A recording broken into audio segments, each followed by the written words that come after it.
Yes, guys, how you doing? Welcome back to Football Inc. I hope you are all happy and healthy doing the things you love. It's Friday. Happy Friday. It's 5 o'clock. Your weekend starts right here. I'm back here with my man, Jonny H323, to go through all of the latest transfer news, views, and clues from around European football and maybe beyond. As the name of the show is titled, are Liverpool going to dominate next season? Obviously, Manchester City have got a thing or two to say about that, but right now they are just kicking goals in the transfer market when everybody else seems to be huffing and puffing and no one's blowing any doors down. Liverpool get Kerkez done. Next on the list is Jarrell Hato. Then are they going to bring in Mark Guehi to go alongside European British record transfer Florian Wirtz? I almost forgot his name. How dare I for a second? We've got all to talk about, plus everything else is going on. I hope you are all ready for a good show. Jonny, how you doing, mate? I'm all good. I'm sure everyone... I'm happy to have come inside and get away from the heat today. Very humid. Britain wasn't designed for 33 degrees.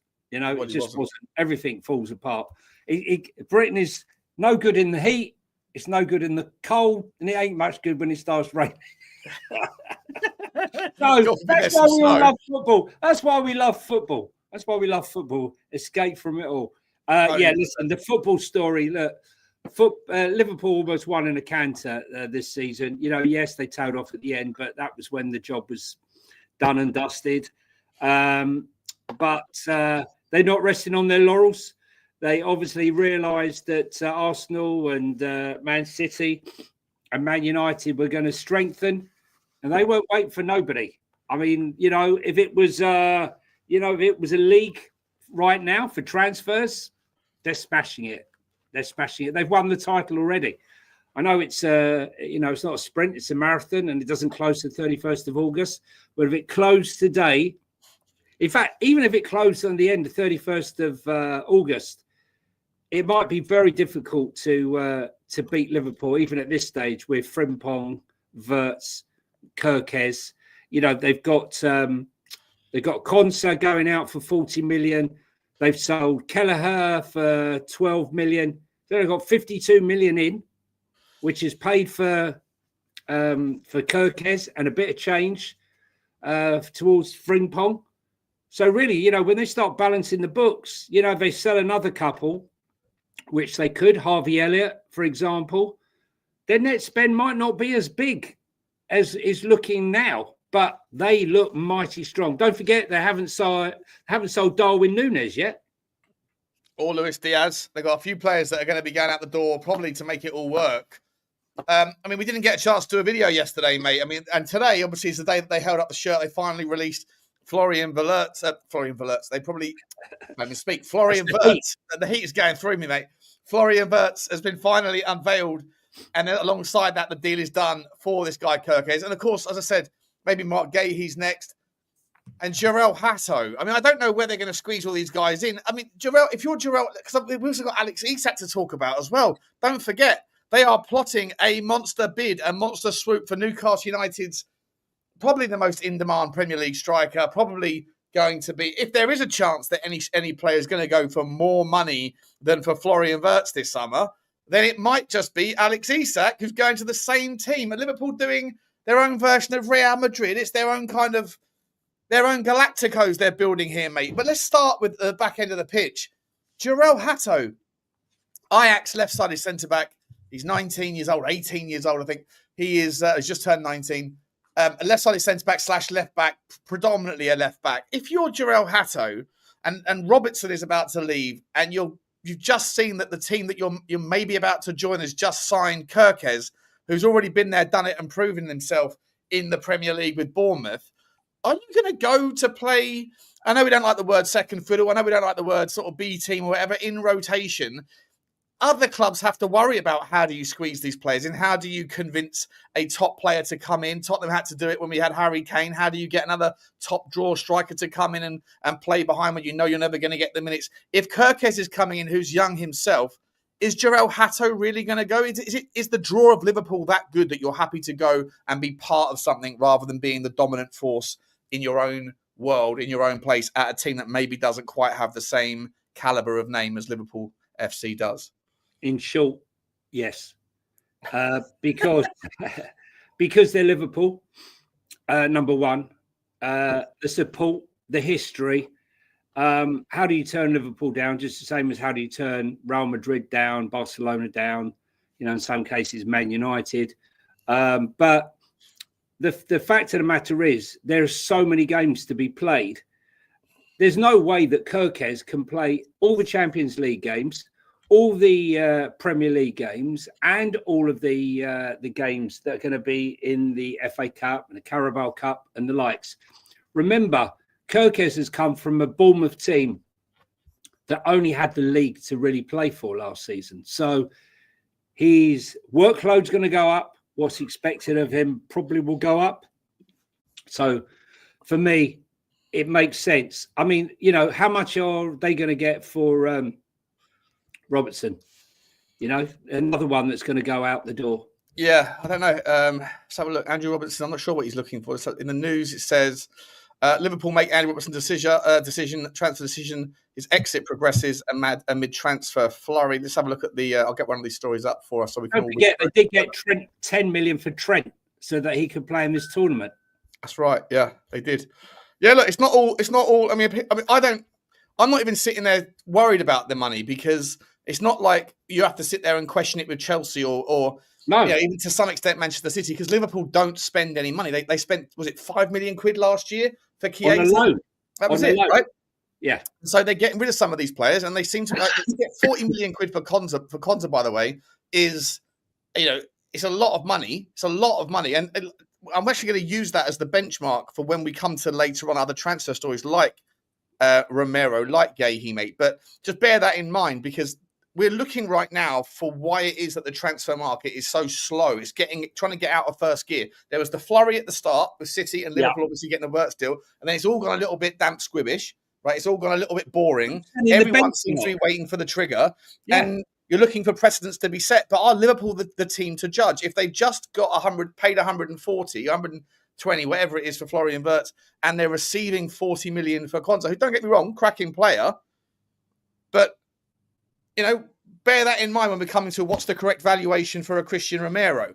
When you hear all this tapping up from Cholo or El Cholo, the Diego Simeone, madness.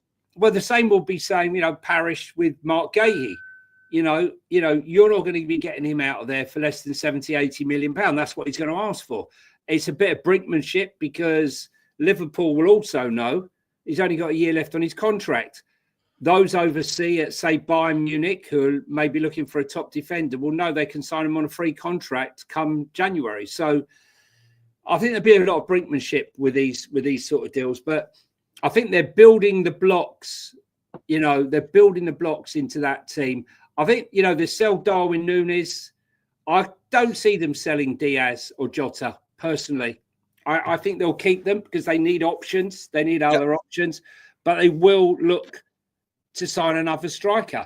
And what will they demand for Darwin Núñez? Maybe 40, 50 million. The one thing we know for sure is that they're setting the benchmarks that other clubs around Europe and in the Premier League will use. As you say, 40 million for Kerkez, one season in the Premier League. Wirtz, 100 million pounds, over 130 million euros. It's mad. They're mad numbers, but if you want to stay on top of it, they know they're in the Champions League. They had a great run until they met PSG. They were unbeaten in the early stages.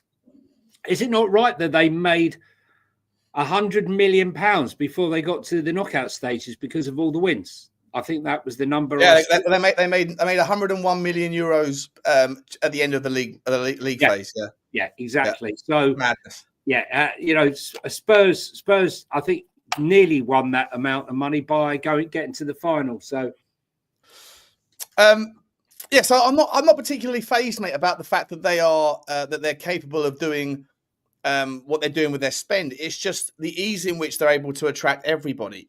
There's no squabbling, there's no doubts. Let's move to the next story. Mark Guehi, right? So obviously Tottenham put in a bid for Mark Guehi on deadline day in January. 70 million quid, allegedly. We don't know if it was real or not, but Tottenham fans are a little bit suspicious or cynical of the intentions there. The whole league was, Sean. Yeah, sure. But listen, if it was an official bid, and a lot of the sort of top journalists were saying it was made, it was rejected, then whether the intentions were for it, we assume it's going to get rejected. If it gets accepted, then you've got to put up the sort of the readies, right? But in the end, they rejected him. He's only got 18 months left on his contract. Newcastle put a bid in, I think it was like exploratory conversations in December. And then before last summer, so 12 months ago, that was basically knocked out of the park. Yeah. Yeah. Liverpool have got absolutely no concerns that they're going to get this one done as well. It's almost like even clubs sometimes just kind of go, either Mark Guehi's going to walk away for free at the end of his contract and we're going to lose him forever, or we're going to have to accept the bid from a team that he wants to go to. We'll reject Tottenham because he probably doesn't really want to go to Tottenham. But if Liverpool come calling, we'll probably have to shake hands on a deal. It's frightening how much talent they're putting together here, mate. Listen, look, Mark Guehi will not be going to Liverpool unless he's starting. And the only way he's going to be starting for Liverpool is if they sell Konate. Konate's only got 1 year left on his contract. They're trying to negotiate that. That could be the make or break of the deal. If they were to sell Konate, then the space opens up and they'll make a serious bid and offer him serious money. Then he has to make the decision. But other than that, I can't see him going until next season or January at the earliest.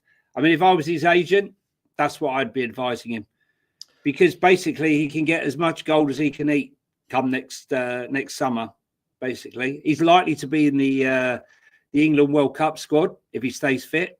I mean, he got a poke in the eye with something. I don't know. He had a little bit of an eye injury. Hopefully, that hasn't affected his vision. But he didn't play for England as well in those friendlies of the World Cup qualifiers. There's no doubt. When I first saw him, I thought he was a young Ledley King. And, people say, oh, you're going overboard. But that's what he reminded me of. I can't help what he reminds me of.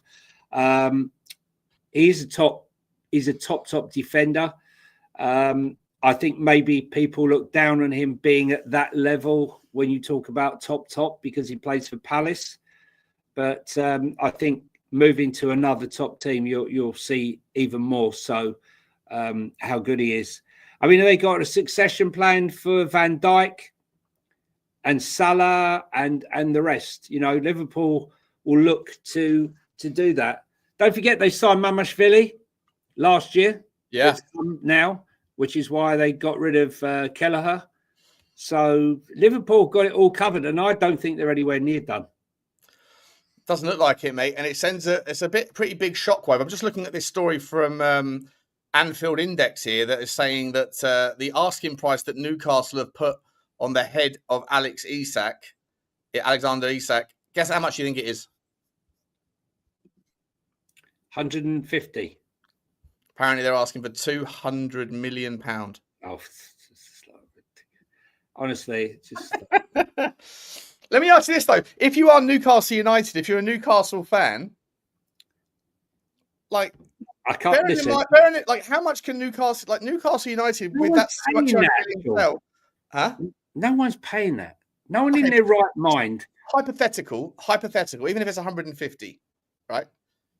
Even if it's 150, Newcastle United have got all the money in the world. They just haven't got the PSR wiggle room to do it. If they sell Alex Isak for £150 million, times that by 5 on an amortization basis. I know it's not as simple as that, but you're up near 750 million quid's worth of wiggle room over the next 5 years as a consequence of that sale, right? So with the PSR headroom, just to be clear, is there a don't cut your nose to spite your face thing here from Newcastle United? If they are legitimately up against the PSR thing and that's what's holding them back from going on to that next trajectory, sometimes, if you love them, let them go and move on. And with that much spend that they could then get involved with, couldn't they go and find 4 players that immediately improve them? They ain't selling. Look, they ain't selling for that amount of money. No one's buying for that amount of money. The only reason you're selling Isak is because someone within Newcastle feels There's something about his niggling little injuries that basically give them alarm bells that they will have to sell at some point and get some money. Look, we see it all the time. You know, we see it in basketball, we see it in NFL, we see it in Portugal and in Barcelona. They got 300 million buyout clause. You know, like no one's ever paying that. You know, He's not Neymar, he's not Messi, he's not Lamau. So it ain't happening. It's just their headline. It's clickbait headline. The value of him, if you're comparing it to Florian Wirtz, as a maximum will be 130 million euros, not a penny more. And be honest with you, Florian Wirtz is 22. How old's Isak? Isak is 25. So I'm 25 or 26. Can't remember which one. 25. He's 25 years. There you go. Yeah. Yeah. I mean, look.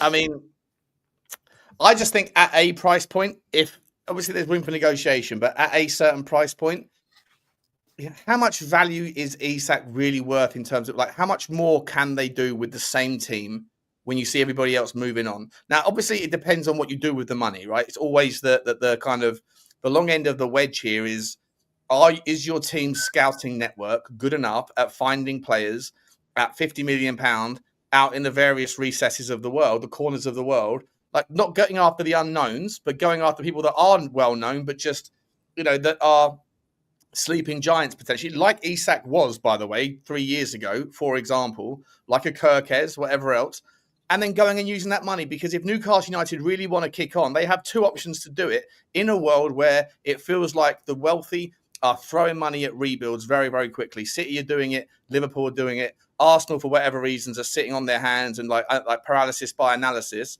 But Tottenham need to do it as well. We're not talking about Tottenham necessarily just yet. I'm sure they'll drift into the conversation as we go through this. But like, it's a moving jigsaw. The puzzle's always moving. It's fluid, right? And so if Newcastle United want to kick on and be an ever-present part of the Champions League, they have to have a squad that is capable of doing it in the Champions League whilst also doing it on multiple fronts in the Premier League as well. And if I'm entirely honest, mate, I don't think that they can do it with the current squad. I don't think they can do it consistently with the current squad. I think they need to be able to mould something. And I'm just sitting there thinking, they've got two options. Either they start getting creative with their accounting, doing what Chelsea did, like buy a hotel, then quickly sell it to each other, whatever, left arm loans to right arm back, all that. They can do all of that. They can do all of that. They haven't done it yet. And I'm wondering why. Is that because they're kind of like, they're building it, Sean. They're building all the infrastructure at the back. They'll sell it to themselves afterwards and give them. You have to play the long game, right? Right, but exactly. You just hit the nail on the head there. What they need to do is keep the existing squad. You don't sell Isak. You don't sell all your best talent. You don't sell Guimaraes or Joel Linton or whoever. What you do is you add to it by having great scouting, right? Buying players for 30 million who are going to be worth 60 million, 80 million, 100 million. That's what you need to do. It's as simple as that. Victor Osimhen, you have a Victor Osimhen and Isak. I think you've got a great team. I think you could probably pick up Osimhen for like 60, 70 million euros, right? That won't put them off of FFP. They sell a couple of players. You can improve your squad by being clever. I mean, Osimhen, I think Osimhen wins 63% of his aerial duels. Those numbers are unbelievable, right? Yeah. But you have to be, is your game going to be aerial? Are you going to be crossing a lot of balls? Are you going to be playing long balls up to the top? I think Eddie Howe will have enough money and the scouting network. Look, they've had enough bloody scouts up there, haven't they? They've dragged them in. They've sacked them. They've brought them back. I mean, come on. Ashworth and all that stuff. They've had enough in there. So I think we don't need to pine for Newcastle. They'll find a way. And they'll be spending their way. So the difficult thing, as we all know, is everyone who goes into the Champions League and in the league struggle. And this season, for the first time ever, not 4, not 5, 6 Premier League teams in the Champions League and in the Premier League. And I think we could have a couple of surprises. That's why I think if Man United could get some deals done, like Mbeumo to go with Cunha and some of the other players they're interested in, they could be a surprise element this season. Yeah. What is it Alex Ferguson always said? Bounce back ability, right? That was the phrase that he coined back in the 90s or early noughties. He was talking about when you lose a game or two, how quickly can you recover? But this could be a really remarkable turnaround for them. However, that being said, I do want to draw our attention. Well, it's a good little segue there, mate. And before we get into it, though, guys, I forgot to ask at the start. I don't know if you have or haven't yet, because you can't see it. We can't see it live. But smash the granny out of the like button for us. If you haven't already, then hit the subscribe as well. We're on the march we've just gone past 2,100 subs. We're going to hopefully track down 3K as quickly as possible. So if you are new around here, then please do that for us. Really appreciate it. Also, please, when you're taking your shoes off and after you hit the like button, if you've got access to the chat, can you just rat-a-tat-tat into the chat for us where you're from and what team you support? I can see, I think there's a Liverpool fan in here. I think there's a Newcastle fan as well. I can think there might be a West Ham fan knocking about. So let us know where you're from, who you support, as we get to know you as this fledgling channel is trying to get off the ground. It's nice to get to know everyone and where you're coming from with your opinions. Johnny, let's move this conversation along, shall we? Because there is some sort of news out of Manchester Evening News here that and Brian and Boomer, this story actually broke yesterday. I put it in my video this morning. Duncan Castle's ITK journalist, who's close to Manchester United, said in the Transfers podcast, Duncan Castle's claimed that Tottenham could now be viewed as a more attractive option. Is this on the screen, by the way? Yeah, on the screen. Yeah, that Tottenham could be viewed as a more attractive option for the 25-year-old should both teams submit offers worth £70 million. Brentford's reporting asking prices suggested that Spurs could win the battle. The chance to play in the Champions League and reunite with Thomas Frank is said to be two contributing factors. MEN, Manchester Evening News sports journalist, Josh Holland says this would be a complete disaster for United. After seeming to be in the driving seat to add Mbeumo to Cunha, they face missing out on him completely. The difference in their valuation of the attacker compared to Brentford still needs sorting out, but the ball will always be in United's court due to the player's preference to move to Old Trafford. If the report is true and Mbeumo is now open to move to Tottenham, it would be the first blow of the window. At the same time, I was just going to say, I've never seen journalists flip-flop on this news. Yeah, it's going this way. It was like a pendulum swinging backwards and grandfather clock, isn't it? Forwards, yeah. And I think they're just toying with us. You can see backwards and forwards, backwards and forwards, backwards and forwards, and he signs for Liverpool. No, I mean, he's not going to sign for Liverpool, but I mean, it's just they're just toying. Spurs have moved into prime position. Look, it's not rocket science, is it? Let's be honest. We know 100% that he wants to sign for Man United, but it's 100% fact that Spurs want to sign him and he would be Thomas Frank's first choice. So it's a case of who's going to pay the money and what does Brian Mbeumo decide? Man United so far haven't paid up. Spurs have had an offer which has been rejected, which I believe was more than Manchester United, but none of them have been accepted. So, Brentford can afford at this current stage to say no. He's their best asset, and there's no rush. There's no need for them to rush. Other clubs, if they want them for the pre-season, which I suppose both Manchester United and Spurs will want, Amorim and Frank will want them there early. Cough up the money, pay it. Otherwise, that's it, though, Johnny. Right? Is there? If the rumours are believed on the Brian and Mbeumo thing, if the rumours are believed to be true, then they want 70 million, and that United have offered 50 plus 5, and that Tottenham have offered 60 plus 5. Oh, sorry, Man United paid 50 plus 5 originally, then they came back with 55 plus 5, and Tottenham came in with 60 plus 5. And so all that someone needs to do, all that Tottenham need to do, is move to, which is an extra 5 million quid. Now, I remember having hours and hours and hours of debates with people like Brian Daigle about Jack Grealish, 100%, right? That it was 5 million quid that we missed it for a biscuit on. And obviously everyone playing Monday morning quarterback. And my defense for Daniel Levy at the time was like, well, look, that might be true, but we're all looking at what happened with Jack Grealish now and thinking, well, it was a missed opportunity. But at the time, it wasn't like it was just Tottenham and Daniel Levy that didn't pay that extra $5 million. Not a chairman in world football paid that money. Nobody valued him as much as Aston Villa did. So, let's sort of, agendas have got our agenda and stuff, but let's remember that with this one, are we potentially here? Just remember that what's stopping Manchester United, and there's another part of that story, by the way, with regards to Emilio Martinez, which we're going to come to. But what is stopping Manchester United from doing what Liverpool is doing is access to capital. Right now, their intentions are clear, their ambitions are clear, but right now they have 3 or 4 stumbling blocks in their team because they can't move them in Garnacho, in Rashford, and in Jadon Sancho. And Anthony. And Anthony. And Hoyland. And maybe Xerxes. And Casemiro. And Onana. Right. Exactly. They got a lot of stumbling blocks. They got a lot of cock blocks right now. Cock blocks the lot. Yeah.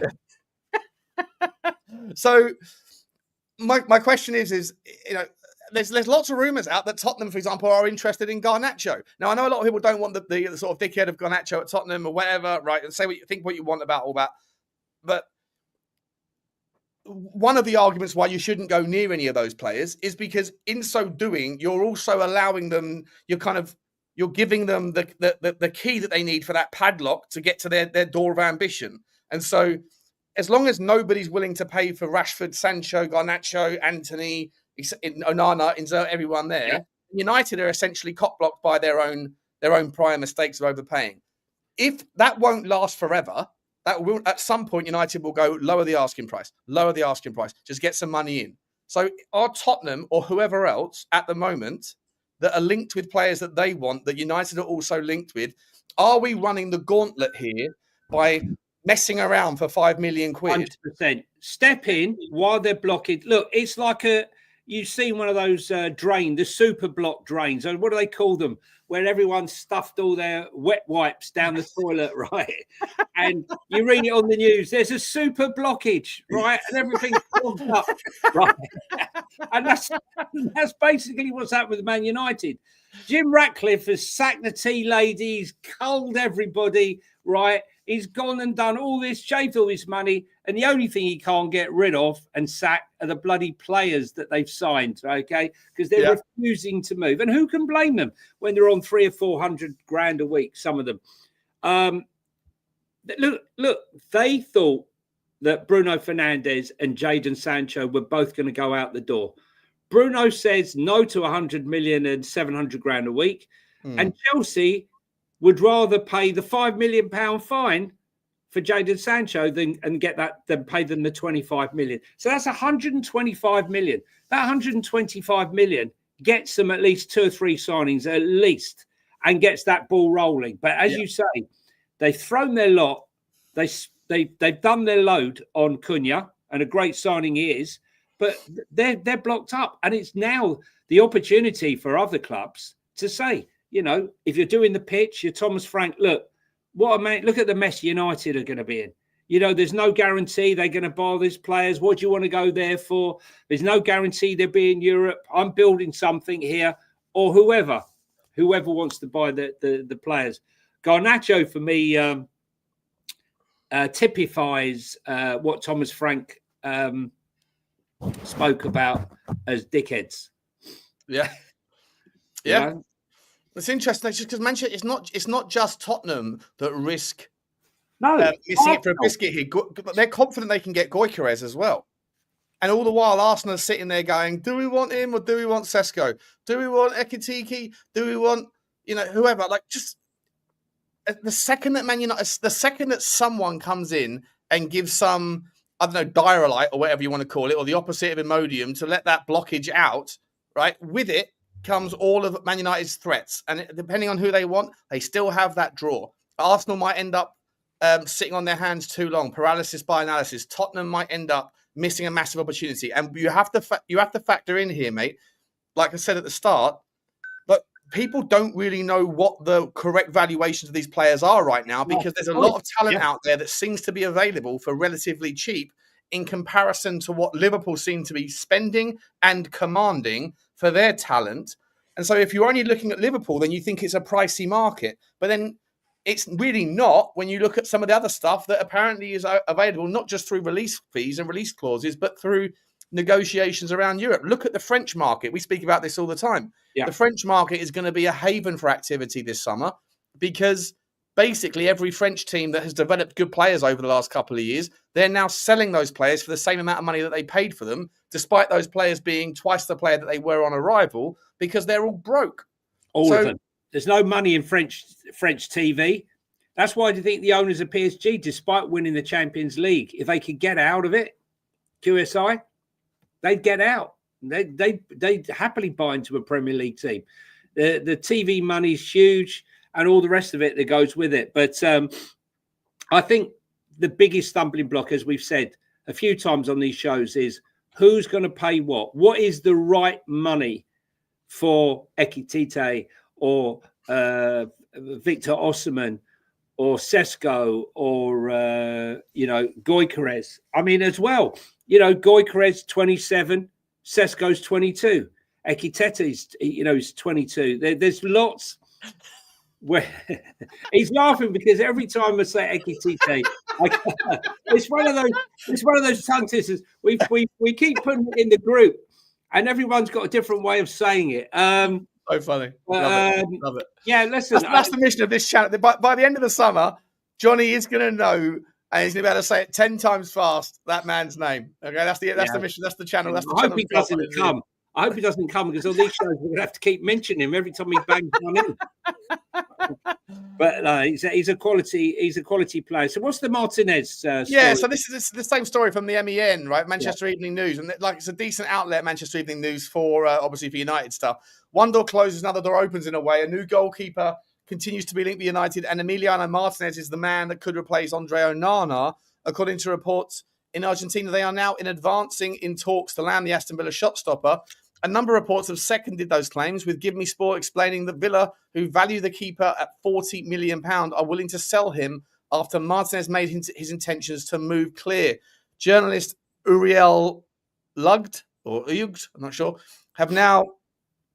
has also claimed that formal negotiations with Villa are expected to commence in the next few days. Martinez, he said, would be a statement signing, and there's not many goalkeepers in the world of football who fall under that umbrella. In the World Cup winner at 32 is at the peak of his powers and is a significant improvement on Onana. If United do get the deal over the line, it would spell the end of Onana's time at United. Another deal they'll have to complete in getting the Camera International out of the club. If United are advancing on signing Martinez, they would be landing a major coup. They're not going to get anything like 40 million quid for Onana, but they'll probably get 15 million quid for him, do you think? I think 40 million for a 32-year-old is top punchy, draw as well. But we also know this is two clubs helping each other out. Aston Villa, desperate FFP, because they're spending 96% of their income on their wages. They got rid of Asensio, they got rid of Rashford, which has dropped it down. But we said before, they're probably going to need to sell Bailey and Martinez. Now, I think if you sign Emil Martinez, straight away Manchester United's back line and defence improves immeasurably. I think because you got his Argentinian centre back teammate playing there as well with him. Is Ramsdale a shout with a £25 million buyout? He's better than Onana. I'm sorry, guys. I've got hay fever. It's terrible. He's not going to go down with Southampton, is he? Excuse me. I don't think he's going to go down. He's going to want to move. Well, he's not going down. He's going to leave. Yeah, 100%. He's going to leave. Yeah, it's an interesting one. I haven't thought too much about the transfer market for goalkeepers because it's a bit of a boring conversation most of the time. But the fact that Vicario is also on the demands of Milan, you've got Mike Maignan that might be going to Chelsea. You've got obviously Onana that's going to need a new home. You've got Martinez that's going to need a new home. Oh, let me ask you this: as a Tottenham Hotspur fan, would you be okay getting out? Forget about the Arsenal connection. Would you be okay getting Ramsdale in instead of Vicario? Do you rate the goalkeeper essentially? I do rate him. I rate him as well. As well. The only thing is, will Thomas Frank really want someone who's superb with his footwork, because we've seen that Raya is on another level to Ramsdale with his footwork, which is why he was outed. But I think he's a top goalkeeper with a lot of experience.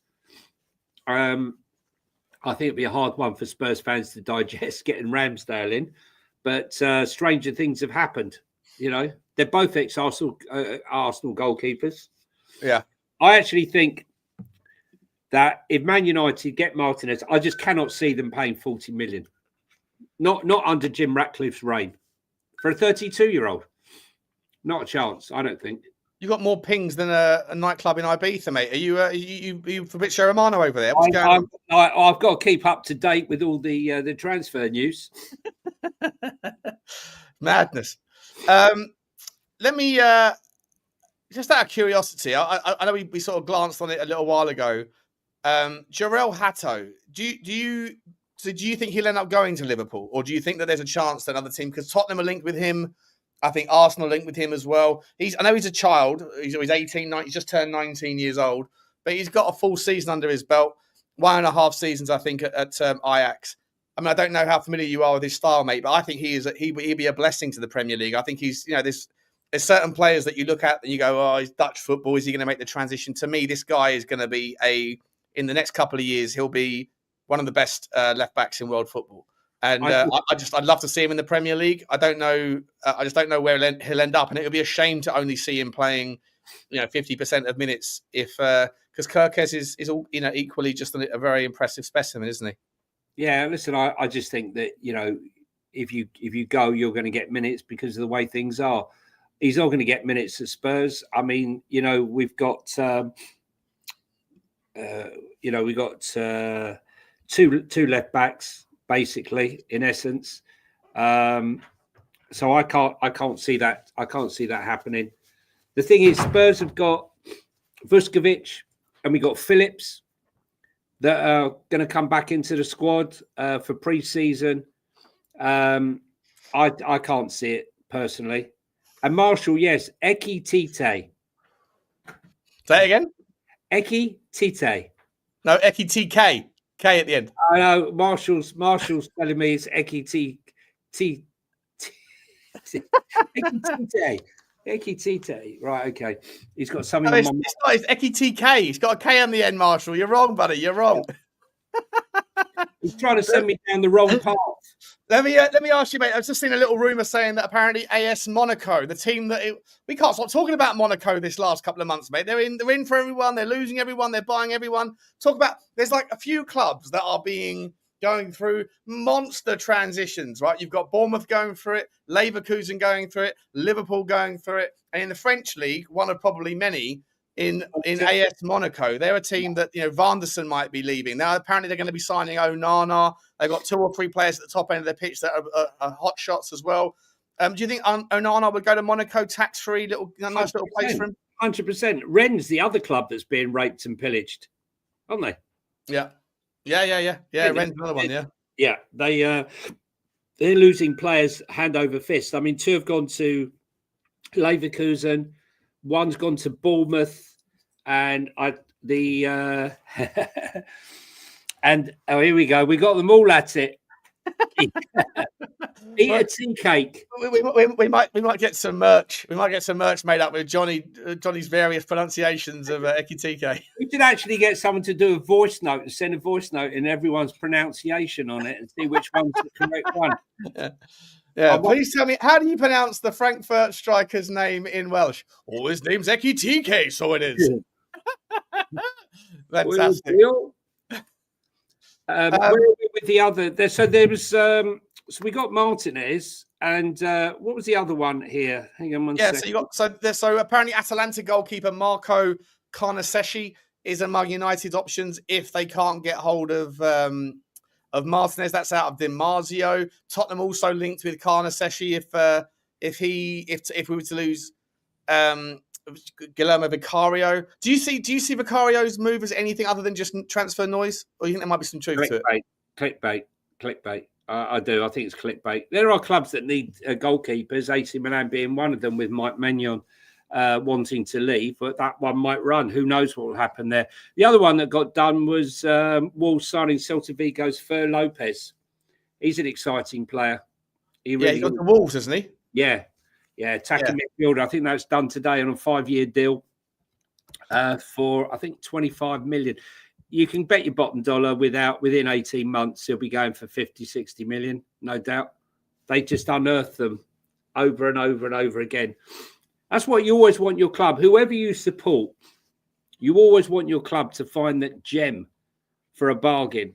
Spurs one really is Bergvall. Lots of clubs, you look at Bournemouth and the ones they've unearthed this season in Kerkez and Huijsen, even Zabani. I see PSG have come in with another bid of 55 million for Zabani. I can't see them. They said they want 70 million pounds for him. They paid 22 million for him. Yeah. And they say they won't sell for less than 70. It's interesting you just mentioned PSG, mate, because this is a story that we spoke about a couple of days ago. We never actually mentioned it. PSG obviously lost against Botafogo. Yeah, a team that I know a little bit about Botafogo, mate, because last summer, I think it was, I did a whole video on Sean Butler TV about the Botafogo revolution in Brazilian football because of John Textor, the Crystal Palace owner, and what they've done, the multi-club ownership movement into Brazilian football. Turns out that Nottingham Forest have signed a couple of players from Botafogo. They're trying to under Edu, Igor Jesus and Jacunha. Yeah, and that guy Igor Jesus was the geezer who scored the winner for Botafogo on Friday in Pasadena in California against PSG. And so Igor Jesus' first half strike, I'm reading it here, secured his side a famous victory over Paris Saint-Germain as they opened their campaign at back-to-back victories following their 2-1 win over Seattle Sounders. Jesus, or Jesus, whatever, also scored in the team's victory over Seattle Sounders. So 24-year-old quickly making a name for himself, but he has already sealed a move away from Botafogo. He is joining Nottingham Forest in a couple of weeks' time. What about Jacunha? Hang on, Jacunha, right, who's going to be like a Murillo type, he scored in the first game as well. So between the two that they've signed, they've scored 3 of their 4 goals. Mate, we were talking about this. 3 of their 3 goals. Sorry, I think we were talking about this about a month ago, mate, on this show. Yeah, before this story broke, we were just saying, imagine what Nottingham Forest had they. No, maybe it must have been more than a month ago because it was before the season finished, season ended, and before Nottingham Forest had their meltdown. We were saying, imagine. I think we were saying there's a new world order emerging in football, right? Like the Premier League is going through a shake-up. Nottingham Forest might be a threat again ahead of schedule because they seem to have like a 90% hit rate on their transfer strategy. When they first came up season before last, obviously they only had 8 first-team players. Everybody else was on loan. They had to get all them out, get new players in. They shuffled the deck 1,000 times. Most of them didn't land, but they survived in the Premier League. They went out. New players came in under their owner, who's universal, or he's kind of not necessarily their owner at the moment, is he? But he's universally loved across his multi-club ownership. The Greek magnate, I forget his name, Stelianikos or whatever, one of those sort of Greek names.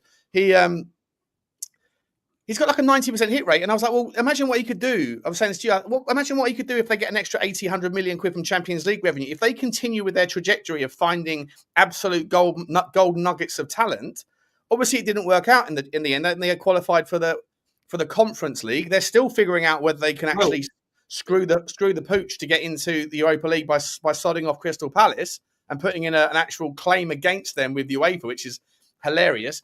But they've gone and found 2 absolute gold mines from Brazilian football, Johnny. Well, the thing is, look, Edu left Arsenal. He had a fantastic job at Arsenal, but he poached him, offered him all the gold he could eat, offered him a huge contract to look after the 2 of them. £30 million for the pair. That's what they paid. £30 million for the pair. That's absolutely nothing. We know what Murillo's worth now, and we know what the others are worth. As we say, Botafogo are producing some really good footballers. He's done a really good job there. And, the other thing is, both of those players have played 180 minutes, 90 minutes, both games. been influential in both games, and they're proving it on a world stage. I mean, beating PSG 1-0 with both of them playing, good on them. And this is what we're saying. When you talk about Newcastle, they don't have the money.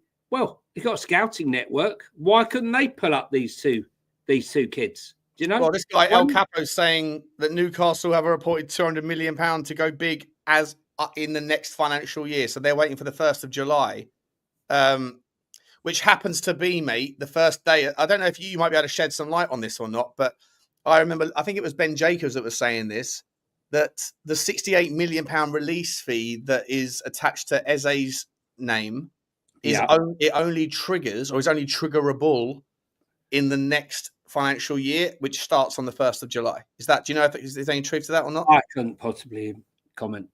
Okay. Fair enough. Well, that's what Ben Jacobs says. And if that's true, then maybe that's why there is some sort of quietness around his signature. But if what El Capo here is saying, that Newcastle United do have bags to spend, but the bags are just in the post right now and waiting for the 1st of July. Is that a part of the story here, mate? Are we, like I think someone else, I think it was Connor from Levynomics, excuse me, said on last night's show that one of the reasons why Liverpool are making moves now is because they are in a unique position where their financial year ends at the end of May. So they're already in their next financial year. Most teams are at the end of June. Yeah, they're all different. And Aston Villa, I think last year they took the 13th month. So that's what. So that's how they got out of their problems last year, by moving it to the end of July. And so, as a consequence of that, maybe, just maybe, the part of the reason why Liverpool are getting their business done now and jumping ahead is because they've already moved into their new year, and so they can spend the benefits of the season before's frugality, if you like, where they only spent a few million quid. Chiesa. I mean, listen, I think the rest of us have to wait an extra 2 weeks or an extra 11 days. I think basically the clubs, even though you can't see them doing the business, they're doing the business, right? Everyone is working flat out behind the scenes. That's it. They're flat out. You might think we're doing nothing, but we are. The one I really like is Richard Rios at Palmeiras. Yeah, he's just I don't know what he's got a wand of a left foot, mate. I'm not sure if anyone's seen his highlight reels on YouTube, but his ability to crack a ball from 30 yards is brilliant. He's been brilliant in both games for Palmeiras, although they didn't have much to beat the other night, 1-2-0, I think. But there's some standout players, and when you look at Nottingham Forest, the fact that they've gone in early on these two players for Botafogo, knowing full well that they were going to be in this tournament. And could you imagine, this is the thing about football, had Forest not gone early on these two players, that 30 million would have been 30, 40 million for a player, 100%. And that's why you have to get in early. Football's littered with players that star in tournaments and then go into obscurity. So we shall see. What are the ones you got there, Shawnee? Well, I got a strange one. We've got two stories actually. I'm going to start with this one that's just breaking right now.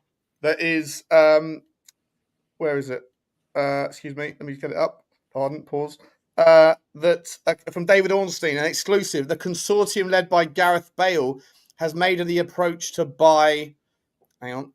Going away, disappearing, to buy Cardiff City. The 35-year-old group sent a letter of intent with financial numbers to Cardiff City ownership last month. Obviously, they're going to have financial backing from, where is it? Proposal was rejected, but desire remains strong, and there's no Plymouth Argyle interest. So, according to David Ornstein, who at the Athletic fame, Plymouth fans are going to be a little bit heartbroken by the chance of becoming the new Wrexham. But Gareth Bale's going to... I mean, look, it's a bit of a revolution for Welsh football. I mean, it's a wonderful thing to see if you're a Welshman who loves football. If there is any Welsh people in the house, let us know. Unless you're a Swansea fan, and then you're probably worried that your two biggest rivals are going to be owned by people with intent, ambition, and probably got money bags behind it. What do you think about that one, mate? Gareth Bale taking over Cardiff? Yeah, I mean, good luck to him. It makes sense. Makes sense. Backing for the Americans. He's got the money. Why not? Why not? They need an injection. Championship. They're in the championship, are they? Yeah. I got another one for you, Sean. Barcelona have reached the verbal agreement. No, they're in League One at the moment. They're in League One. Sorry, League One. They got relegated. Sorry, yeah, forgot. Barcelona have reached the verbal agreement. I thought they were champions. No, that's right. They finished bottom. They finished bottom of the championships. They got relegated. Yeah. Barcelona have reached verbal agreement with Atletico Bilbao for Nico Williams over personal terms, and do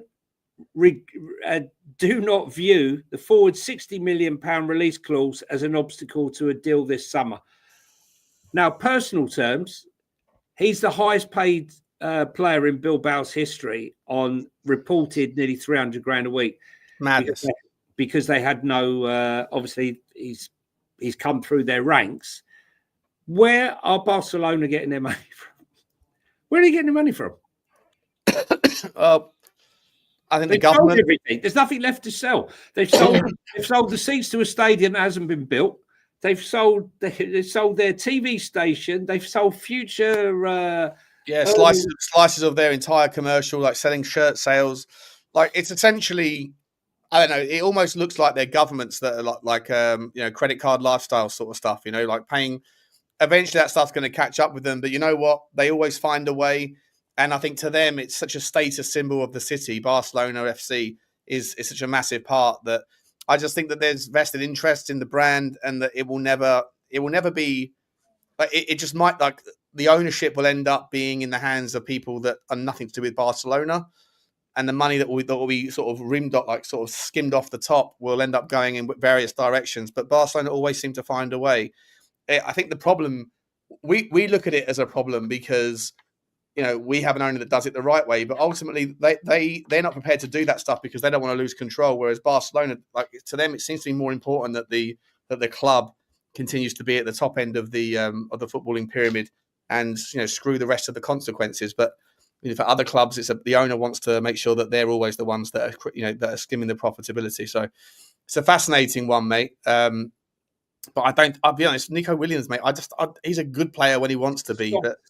He's inconsistent. I'll tell you the team that are looking to pick up pieces, after buying Scott McTominay and Billy Gilmore, now got Kevin De Bruyne, are looking to buy Matt O'Reilly from Brighton for 25-30 million. And they're looking for Darwin Núñez. In fact, they're looking for anybody that's going that they can do a deal on at the moment. So there's another one that's doing a lot of deals at the moment. Hopefully, probably in hope that they will get money in for Victor Osimhen. Again, Osimhen is probably the block on them doing a lot of deals now, considering he's valued at £70 million. Yeah. Wait and see what happens. He's valued at £70 million to Napoli when they thought they were going to get £70 million from Saudi. But if Saudi's out, if that sugar daddy's out of the equation, is anyone paying £70 million for Osimhen? I don't know. Well, mate. They wanted 100 million previous summer, didn't they? Yeah. 100 million euros. So, would you take him at Tottenham? If the trouble with him was based over racism, and he didn't get the support from Napoli, which is what he said, he wanted to leave because the racist comments and the racist chanting, then yes, because any guy who wins 63% of his aerial duels and does as well as he does, then you've got to be taking him. Listen, he was the hottest striker just over a year ago. He's done it. He's done it at the very highest level, which you can't offer. You can't offer that same thing to Sesko yet, and you can't offer that same thing to Gyökeres yet. No. So 15 months ago, everyone wanted him, but they put 100 million on him, and no one paid it. I'll tell you the one that I was surprised at. I can never remember his. What's his name now? I can never remember his name. His name is. I can't remember the last bit. Chalalambos, the Greek 18-year-old that Spurs from Olympiacos, yeah. Brighton. Yeah. Right. I mean, I don't know if any of you 18-year-old, yeah, wonder kid. Honestly, he's unbelievable. Greece has got 3 or 4 youngsters who I saw playing for the I think it was the under-21s. I couldn't believe I was watching Greece at the time. I thought I was watching another team. They've got some seriously good talent at the moment, and Brighton paid big money. I mean, over £30 million plus add-ons. He hasn't done that much yet. No, but you know, and got that many goals. You know, they know their stuff. You know, when you look at 30 million for an 18-year-old out of Greece and 40 million for Kerkez, you know, Prem ready. I know they're different positions, but I'm talking about he's already established. Yeah, I think everyone's got different valuations depending on the necessity of the position. Like Spurs, for example, desperately need a 6. So would we pay more for a 6 than... Let me ask you about this, mate. The guy that you sent to me. Oh, God. Ardon Jashwari. Yeah, love him. He was going to go to AC Milan, but that's fallen apart because Bruges want 40 million euros for him. I sent him to you on Transfer Market. It was £20 million. Yeah. 20 million. And then a couple of days later, it went up, didn't it? Yeah, it went up. And then it's obviously continued to go up. And now it's a 40. Ardon Jashwari, right, plays for Club Bruges. Check him out. What a player. What a player. I mean, his ball carries, his passing, absolutely fantastic. Could be the next star. Tell you what, this guy here, right? So this is Ardon. Let me show everyone if you haven't seen it. Yeah. This is Ardon Jashwari. Now he's doing it in the Belgium league, and he's 22 years old. He's about to be 23, right?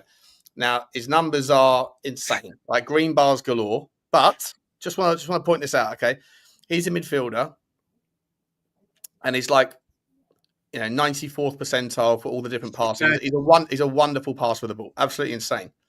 Absolutely insane. Now, and carries and ball carries, ball carry numbers. So is it on the screen? Yeah. Yeah. So where's the story here? So passes completed 56. Oh, sorry. And where's the touches? Here we go. Touches. So he must be. Where is it? Here we go. So he touches the ball 73 times in a game, and he carries the ball. That's the maddest one. 55. So about 66% of the time he touches the ball, he turns and runs with it, and he's successful with it. He's carrying distance 352 meters. Okay, top 99th percentile. So very few people do it. Like, he's up there with the very, very, very best in terms of what he does. He's an incredible player. I personally, having run him through the Y Scout tool for hours, basically, I just couldn't get enough of him. He's a wonderful, wonderful player.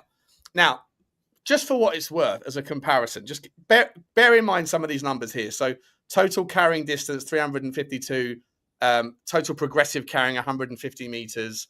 Insane numbers, right? Insane numbers. Now, there's a guy that I found when I was looking at Ardon Jashwari. I found him about 2 days ago. And then, funnily enough, he was then linked to Tottenham yesterday.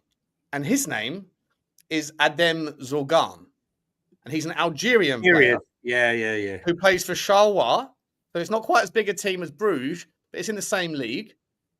Can you see this on the screen? Yeah. So you're talking about 99th percentile. This guy has more 99s than an ice cream float. Expected assists, key passes into the final third, passes into the penalty area, progressive passes. I got this from his pass types. Passes attempted, 90 passes a game. 90 passes a game. 99th percentile. Live ball passes, 81 times. 99 passes, 99th percentile. I just want to show you some of this stuff as well, right? And he's not a lot of money. Total carrying distance, 370 meters. Progressive carrying distance, 157.2. Doesn't carry it as far as Ardon. No, he does. Look, because here's let me see if I can do this in a way where. Hang on a second. How can I do this? You can do the comparison, no? Yeah, I can. Can you? Is the screen shared properly here? Can you see both of them? Yeah, I can only see one of them at the moment. Oh, hang on. How do I do that then? Share this tab instead. Oh, you know what? So this is... Oh, what's going on there? So this is... on the screen right now is Arden Dashari, right? So total passing distance, 1051.6, right? Yeah, look at his carry distance. Yeah. This other guy... what was it? Passes attempted. Where am I up to? Sorry, guys. Sorry. Here we go. So, total passing distance 1,377. Yeah, so it's more. Yeah. So he's more. So this guy, Adam Zorgan is more. The carries, everything about this guy is total carrying distance 370, 157.24 versus the other guy, Jashawi, in terms of carries is 150. I'll share this tab instead. 150.94. So basically the same in carrying distance, basically the same in total carrying and carries. It's madness. This guy, Adam Zorgan, carries the ball 71 times per game. He only he touches the ball 100 times per game. Mate, both of these players are as good as each other in terms of like wild statistics. It's madness. So Foxy's just saying here, strange things that Arden Dashari is that he only just got called up for Switzerland, 3 or 4 caps for them, but he was brilliant against the US with 2 assists. Right. Yeah. See, I mean, I gave this to Sean, what, about 3 or 4 weeks ago, was it? Or was it longer? That wasn't that long ago. About a couple of weeks ago. But the story, as soon as you gave it to me, we sort of spoke about it, and then I looked into whether he was available, and it was like, oh, he's going to Milan. I just hadn't heard him. That was a week after, wasn't it? That was a week after. I'm sure it was a week after. Anyway. But so it looks like that story's off, right? So maybe Tottenham could go in and steal in March, but he's going to cost 40 million quid. Adam Zorgan he's 25, right? He's 25, so he's a couple of years older. So we have to figure out, like, why is it that he fell through the radar? Why has something picked up yet? But I looked at him for an hour on Y Scout, mate. He's a unit. He's a midfielder. He's not a DM. He's a CM8 that probably plays more on the aggressive side. But he's a big fella as well. Big Algerian guy. Season pop. Sure. I don't know, mate, but those numbers look insane. He carries the ball 100 times. He touches the ball 90. Someone put it in the comments here. Like 99 touches for Zorgan in one game per game on average. How many times did we pass the ball in the Europa League final? 112. 112 passes in 99 minutes. Pass completion with a pass completion rate of 61%. Way to go, Ange. Yeah. Apparently, David Ornstein's put a tweet out about Tottenham Hotspur. I'm just looking for it with regards Semenyo. Here we go. Let's get this one up. I think Bournemouth shutting down Bournemouth and going to be some other club because they're selling everybody. Poor old Iriola, he's going to have to find a whole new team, whole new squad. Apparently, we're not proceeding at present. Tottenham Hotspur have inquired to Bournemouth about Antoine Semenyo. Possibility appeals to the 25-year-old winger. The Bournemouth valuation of God International deemed too high, and Spurs, like Man United, are not proceeding at present. I mean, 70 million quid for him, mate, versus 65 million for Kerkez, versus 55 million for Xabi Simons. Yeah. He's a good player, but he's not top. Eze and Mbuemo over him all day long. Sorry. For me. Yeah. And they don't need to sell, Don't need to sell for that sort of money. They don't need to sell. We don't need to pay. 5 players that are potentially about to go. At what point are they going to turn around and go, enough sales? Now we've got to find out how to replace our entire backline, Johnny. Max Aarons as well. He's going as well. He's going to Glasgow Rangers, I believe. There's one other story here which was interesting. Maresca says Chelsea, Mudryk retains the club's full support, which is interesting because if he retains the club's full support, does that mean that they believe he's innocent and therefore they've been having to pay for his for all his wages on full pay, even though he can't kick a ball? And didn't they sue him? 4 years. Well, this is what I don't understand. It doesn't make sense. During a news conference ahead of their next World Club match, Chelsea coach Enzo Maresca was asked about the winger Mudryk, who was charged by the FA and anti-doping violations, and he said that Mudryk retains the club's full support. Yeah. Don't know about that. Full support, but just we're not paying you a penny, and we'd like our money back, and we're going to sue you. But if it turns out that you're not guilty, then well, if you were always there for you, bro. If you were his players, if he was your player, would you not be saying in your defence, well, hang on, you've told us you have your full support. You believe in us. Do you believe in us, yes or no? And if you do believe in us and you don't believe he was guilty of taking this drug, then, you need to pay us. He was away on international duty, in the Eastern Bloc. And we know the Eastern Bloc has got no previous history of any drugs or doping charge. Yeah, just ask Keir Starmer, eh? Yeah. Wow. What have you got there? Morgan Gibbs-White. According to Tom Colomos, Tom Colomos is still open to City. He wants to leave Forest. He wants a new challenge at the top. Just out of curiosity, if Tottenham are looking for a 10 and Eze proves to be the structure of the deal is too expensive, if Semenyo is obviously a wide man, do you think Gibbs-White can also play a little bit on the wide? He takes a player on or two, doesn't he? He's not like a direct specialist in that regard, but he's a top player. Could you see Tottenham getting involved with that? Well, listen, for me, I thought he was the one to go to ahead of Brendan Johnson, personally. But is his ambition higher than Tottenham Hotspur? He's been linked with Man City and Pep. City won't go for him. No, but I mean, he was linked there prior. So who knows whether or not he'll be linked with them now. But listen, he's a good player, and he'll definitely be he'll definitely be in demand. What's this? Adam Zargon's big reason for Charlotte qualifying for Europe, captain for them. Oh, interesting.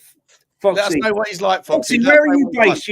Foxy, when you're in here, you all seem to have you seem to be well versed. Well versed, yeah. A lot on the European footballers. So, are you? Whereabouts are you based? Whereabouts are you based?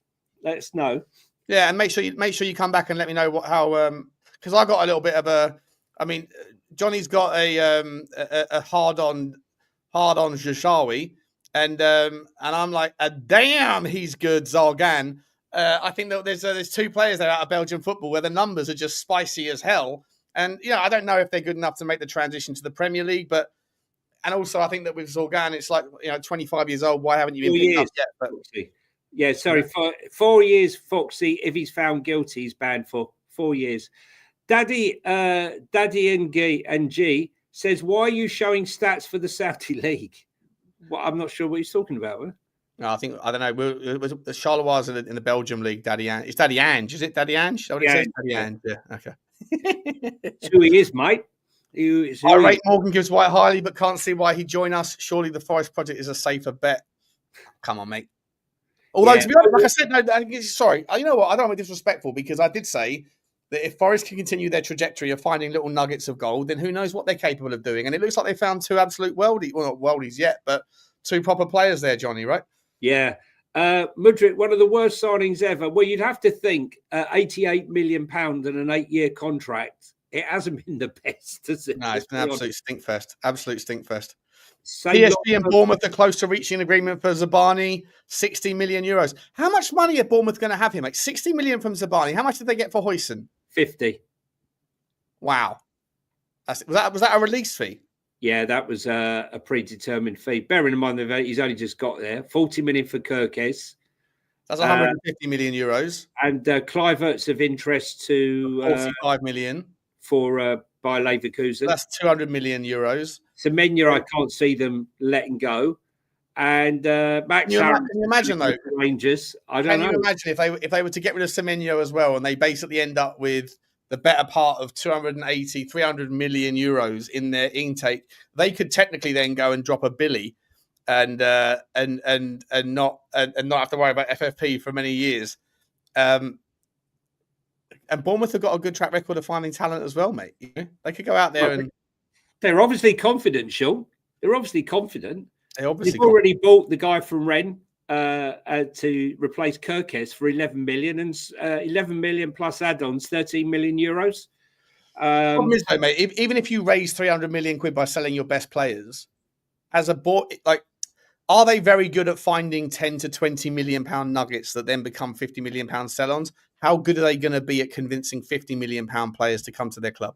It's how good is the coach to gel a bunch of players who have just come to gel as a team. Because we've seen before, you don't need to be a team of Galacticos to win trophies or to win games. It's about playing as a unit. And we saw that with Leicester. And I think, Iriola, somehow or other, he's got a great eye for talent. Yeah. It's obvious. I mean, he brought in Kerkez and Huijsen, absolute monsters. And Zabani, I mean, they paid 22 million and they're going to sell him for 66, 60 million.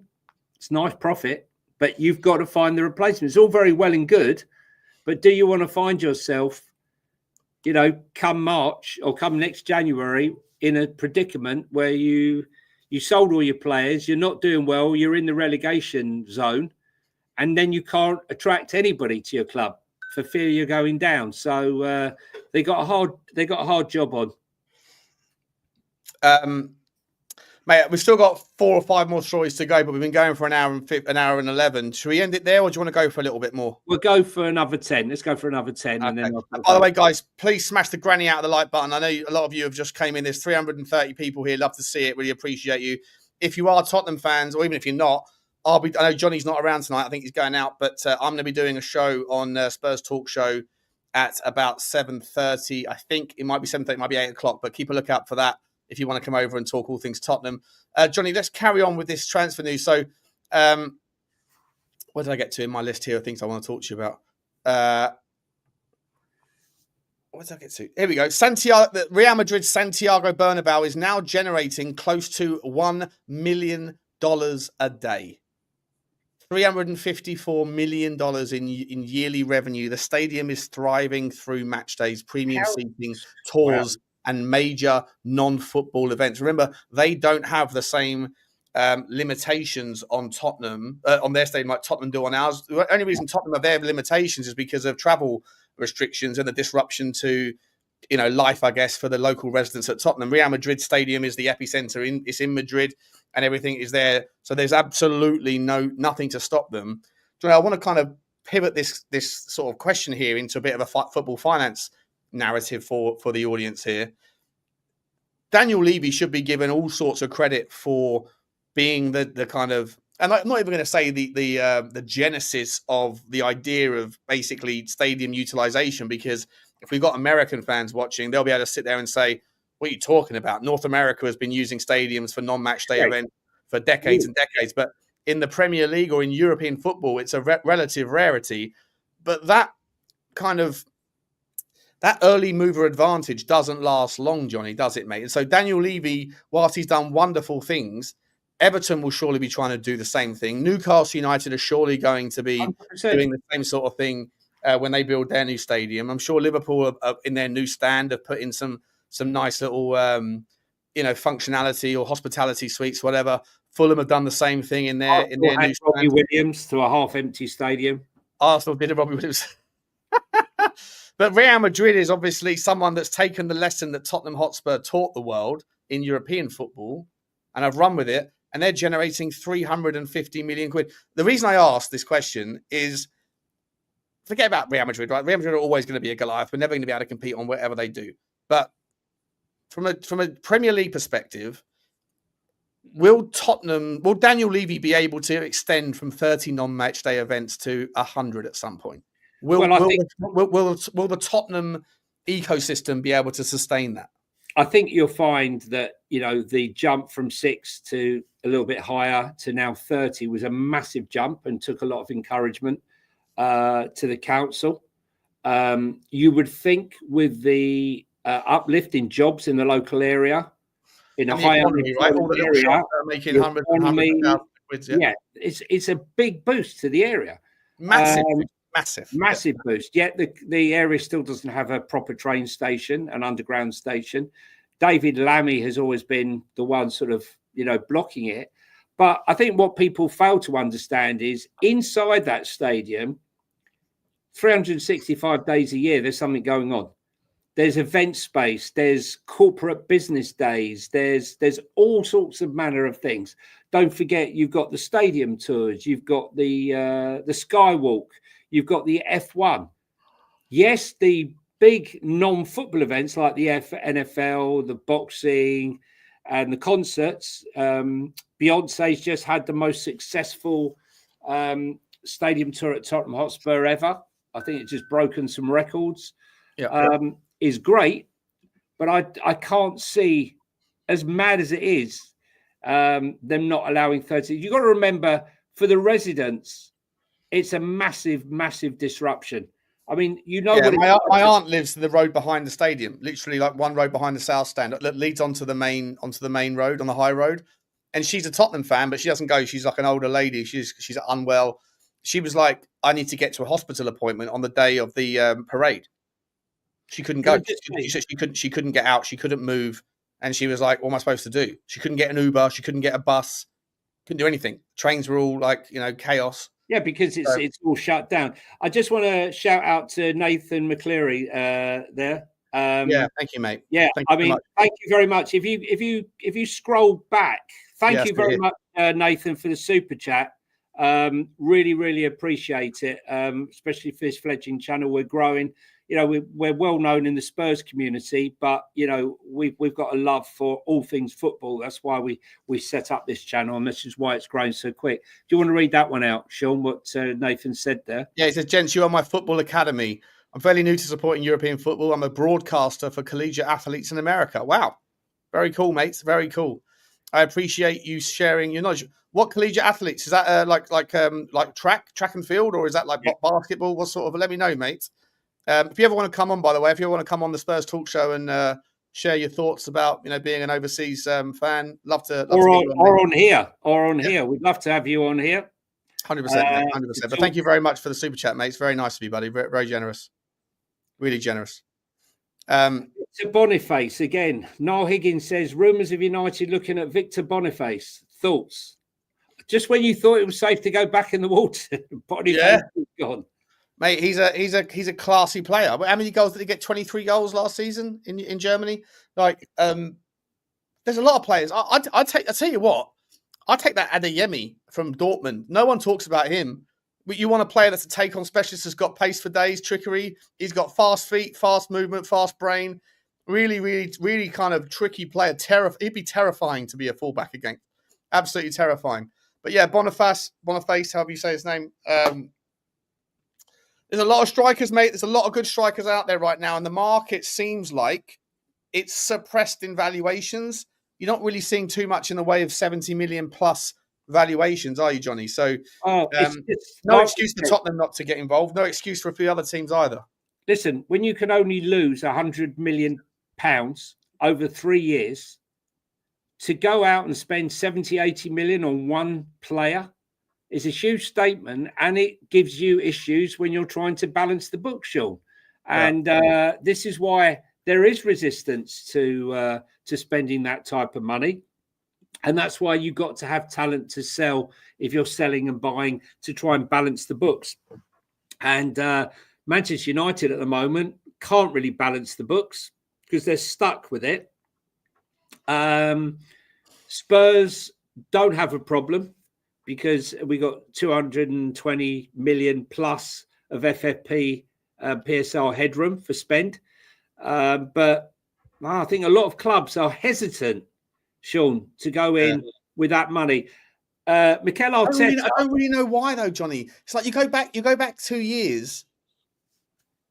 If Kerkez or Sesko was where they are now 2 years ago, it was £100 million. Caicedo went for £100 million. Enzo for £100 million. Now Felix went for 120 million. Why, Sean? Because all of a sudden they realised that the Premier League sort of mean business because they're sort of making point deductions, for the lesser teams, not for the big ones, but so there is some caution there, and also it only pays dividends, right? Like if you're going to drop 100 million, like Chelsea, for example, the fact that they got into the Champions League in the league was like the biggest deal for them. because, and not, I mean, I know that they're selling. Eventually they're going to run out of assets they can sell to each. I mean, they've sold car parks, they've sold hotels, they've sold women's team. I don't know where you can go next. I don't know what else you can do. Are they going to end up selling their Bentley to each other? Like it's just weird what like the levels in which they are trying to get through when they spent so much money and then they haven't got that guaranteed lucrative status of being a guaranteed participant in the Champions League. Even with a fifth member, it's like right now, Aston Villa are a threat, Newcastle, Tottenham, United, Chelsea, Arsenal, Liverpool, City. You know, that's 8 teams, right? And then maybe Nottingham Forest are punching. There could be 9 or 10 teams that have got a realistic chance. And in a traditional year, you only get 4 spots in the Champions League. If you can't depend on the fact you're going to get Champions League money, you can't really justify dropping 100 million quid on one player, especially if he gets injured. That's what I'm saying. I mean, interesting news that we hadn't mentioned, new owners coming in, was that the New York Jets owner, Woody Johnson, is closing in on a deal to buy John Textor's shares in Crystal Palace. Would that mean a new cash injection potentially for Crystal Palace? It certainly means that they can add £30 million of extra spend per year, can't they? Yeah, but 30 million extra spend. Amortize that, 150 million quid. Yeah, yada, yada, yada. Yada, yada, yada, right. Europa League, European, new sponsors. Yeah. Market. Yeah. Listen, Palace are a threat. Palace are an emerging threat, especially if they can keep hold of Guehi for the last year. And maybe the argument is sell him for 50 now because you don't want to lose him for free. But if they can keep hold of Eze as well, and they can keep hold of Jean-Philippe Mateta, who no one's really come in for yet. I don't know why, but no one's gone and ransacked Palace. But Palace have got a lot of good players in their team, and they're keeping it together. They're keeping that squad together. When everyone else around them, all of the new Johnny-come-latelys, they seem to be losing a lot of their players. But Palace are keeping their team together, and they've kept their manager, which is crucial, right? Oliver Glasner has decided to stay. If they can figure out a way to kind of smooth it over with UEFA and participate in Europe, plus they get this new injection of capital, add that to the list of potential new threats. That's half of the Premier League that are genuine challenges for European spots. 100%. So that's probably the reason, as part of the reason, the rationale as to why it's less encouraging to drop 100 million quid on a player unless you know that you're pretty much guaranteed to be in it. And Liverpool clearly think they are, City clearly think they are, Arsenal clearly think they are, but the rest of them, from Man United down to Tottenham, down to everyone we just mentioned, Newcastle, Villa, everybody else, it's more and more difficult to justify £100 million on a player, because unless you think you're going to get that £100 million back in Champions League revenue every year, then you could end up in the situation where Aston Villa are in right now. Yeah, 100%. Foxy just mentions, well, we'll go in a minute. I mean, this show's longer today because unfortunately we couldn't manage to do one yesterday. Diamonde to Palace. That will be a top signing, right, Sean? Yeah, he's a great player, cracking player. Really like him. I'd love him to come to Tottenham. If we sold Romero, Diamonde would be a fan. But Sporting Lisbon, just like that, they always find a way to get their value. That their guy Valendas or the director over there, the owner, the president, whatever. He's the Daniel Levy, mate. He ekes value. He holds. Do you know what's really interesting, mate? I had a chat with a guy who was a Sporting fan. He was an Uber driver of mine, and he was like, "I'm a massive Sporting Lisbon fan." I was like, "Talk to me about how it is that you have this conveyor belt of talent." And he said, "What the more fascinating part of Sporting is their wage structure. Because it's the same across Portugal. You don't get paid based on your caliber of player. You get paid based on your tenure at the club. So, like, if you've only been there a year or 2 years, you get 10 grand a week or whatever it is. If you're like someone that's been there 5 years to 8 years, whatever, you get paid more, and you jump up these leaps. But because of that strict wage structure, it makes it like everyone's on the same boat, everyone's in the same page. So it allows for maybe enhanced performance, maybe.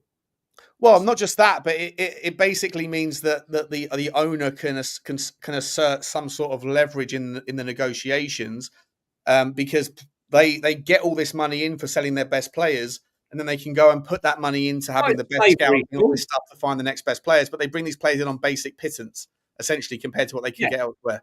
Football slavery, Sean. Essentially, yeah. Yeah, but it's weird though. It's the great leveler. It doesn't matter who you are. Paying them bugger all, and then selling them for 70 million, 80 million, putting ridiculous sell clauses in. I think we're going to have to wrap it up now. We'll wrap it up there. Yeah, just quickly, I just wanted to finish up. Where's my man Nathan McCurry? The like button. Finding Football Inc. on Spotify. I searched for Football Inc. Sean Butler, and it came right up. Oh, okay, cool. Well done for finding it. I don't know why Sean Butler would be involved on that name, but appreciate you for finding it, mate. Yeah, we are on Spotify, guys. We're going to be on Amazon and Apple Pods as well very soon. Yeah. And we're going to have an Instagram page and Twitter and all that stuff as well. We're taking this channel seriously, so expect more. Thank you very much for the super chat, Nathan. I wanted to find you did mention here that you also. I asked you the question, trying to find where it is. Yeah, Nathan, we both would like similar. Oh, you're interested in so you commentate on volleyball, basketball, softball, and baseball on the ESPN network. Fucking cool, man. That's awesome, bro. Very, very cool. Do you get to see a lot of the? Is it beach volleyball or is it the other type of volleyball? The less fun volleyball I could watch all night. I was at the especially if it's the ladies. Yeah. I was at the LA Dodgers, and quick story. I was with my son, and my son says, "Dad, this is boring. I want to go." I said, "The other team were winning." I'm trying to think who they were playing, and LA were losing. And I said, "Okay, if LA don't get a home run in this one, we'll go." They got a home run. And nice. He starts getting more and more worked up as LA kept coming back and coming back and coming back. And they won it in the bottom of the eighth. They got in and won the game. And it was such an amazing atmosphere. I was really lucky. What started off looked like it was going to be a cakewalk for the other team. Yeah. They ended up winning. So that was I've been to a couple of baseball games, but that one was far and away the best. Mate,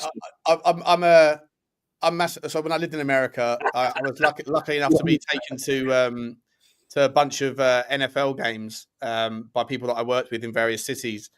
And being an English guy, like I've watched American football for decades, but being an English guy in a stadium, you almost like pretend, or no, not even pretend, because you don't know as much as these guys, obviously, because you don't follow it religiously. But you're not a complete idiot about the sport. But everyone was so nice and welcoming, and they want to ingratiate you into the kind of culture of what the Baltimore Ravens. I was taken to a Baltimore game that was San Diego Chargers, and for different reasons, it was just the most fun time being welcomed in. I'm not sure if English people would welcome like an American bozo. Like if I was an American bozo going in, listen, I've been down at White Hart Lane many times where I'm standing there waiting for you at the clock or wherever, and they come in, and I hear them talking. I hear for the first game. It's the first game. I'm so excited. The ones I felt sorry for were a bunch of Americans I met that came for the Palace game. Oh God, yeah, when we got beaten. Yeah. Well, beaten. I don't think we'd even turn up. We didn't even turn up. It was so hyped up. They travelled all this way, spent a fortune, and they came in there, and the only show in town was Eberiche Eze that day, and we never turned up for the party. And I saw one of them was coming out, and he's just like head in his hands, poor old Jack from the Irish Hotspur. That was the Crystal Palace game. Was Jack his mum flew over from Seattle. Yeah. Flew over from Seattle to watch that absolute shitfest. Like, it's not acceptable. That's one of the reasons why I was like Ange out a little bit. Actually, I was just like, you're not appreciating the fact that people not. Me and you, we spend a lot of money on season tickets and that, Johnny. But other people spend more than the amount of money an entire season ticket costs on the flight and a couple of days in a London hotel to watch one game. And then it's just kind of like dismissed as like, who gives a shit? I'm not focused on this because we're worried about that. It's unacceptable. Unacceptable. Especially when you hear